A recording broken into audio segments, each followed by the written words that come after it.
It gives me a little PTSD. I served as a member of the state legislature and came in 2010. I was elected at the same time Governor Cuomo came in with a lot of promise. It was all downhill from there. Look, I've heard him say he's going to be sorry and do things differently. I don't believe it.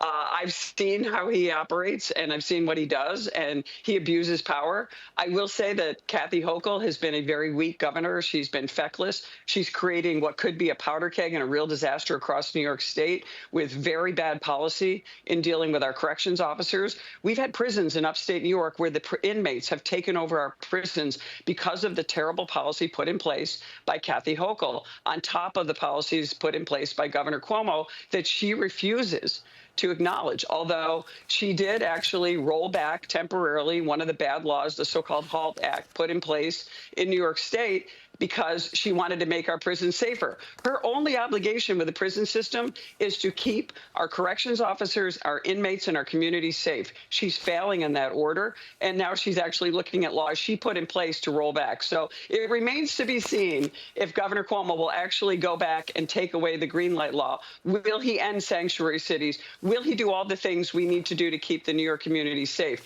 I don't know. That's up to the voters of New York City, but it's not working in upstate New York, and his policies have definitely had a negative impact. He was the guy, by the way, who shut down the ability of us to have responsible gas drilling in New York State. It would be another world for New Yorkers. We wouldn't have the mass out-migration we have because of his policies. We would actually have some growth and security. We would actually have some prosperity like they have in Pennsylvania and every other state that allows responsible gas drilling. So a lot of huge mistakes made by Governor Cuomo. Will he have the temerity to actually change those things and to make those changes in New York City and undo the actual mistakes he made in the state of New York? And you mentioned in terms of the DAs that were put in place, which allowed criminals back on the street.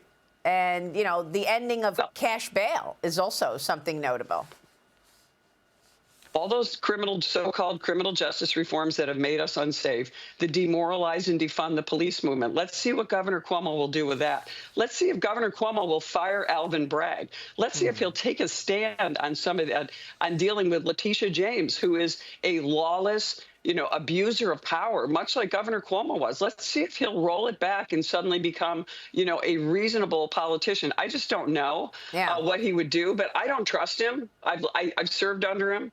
I've heard this, but right now I'd hope a Republican steps out. I heard Curtis Lewa is going to step up. We've got to have somebody else to have opposition in there for New York City. They need a choice. New York City voters deserve a chance. Well, the dynamic here is that they need a choice, but the Democrats are not even in line. I mean, you think Cuomo entering the race is sort of a Democrat pick? No, it's not. Liz, they hate each other.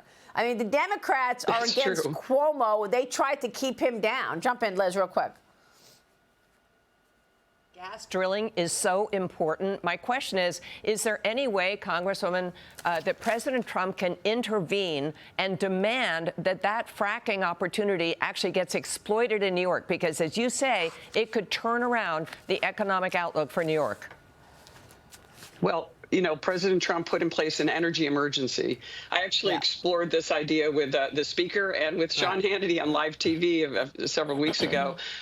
Can we actually allow the gas drilling to happen coming from the federal side? How do we allow those leases, and how do we allow the infrastructure to come back? Unfortunately, Liz, it's going to take time. Everybody was there ready to go, and Governor Cuomo shut it down. So how much investment will come in, and how much will the Democrats resist this and sue and gob us up in lawsuits for years and years, where we actually don't get a policy? I mean, investors want certainty. They want to know we're going to put the money in and we're going to be able to extract the gas. That's going to be a huge problem, whether we can actually do it. These are long-term projects, so you commit money for a long time.